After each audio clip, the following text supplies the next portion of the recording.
ازاي انشف بسرعه؟ جدا، هقول لك ابتدي ركز معايا، ورقه وقلم يا سيدي واكتب ورايا. اول حاجه هتعمل عجز في السعرات الحراريه بتاعتك من 300 ل 500 كالوري، وفي البدايه لازم تكون حاسب السعرات بتاعه الثبات بتاعتك عشان تقدر تعمل العجز ده.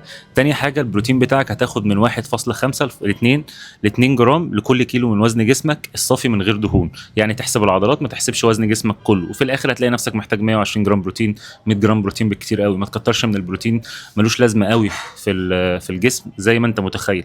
هو بيحفز البناء العضلي وفعلا هو اللي بيبني العضلات، بس كتره مش هيفيدك بحاجه، مش هتفرق حاجه، هتدفع فلوس بس على الفاضي. تاني حاجه تكون بتتمرن كارديو على الاقل تلت ساعه في اليوم علشان تساعد جسمك اللي هو يحرق سعرات حراريه اكتر وما تجوعش نفسك من الاكل.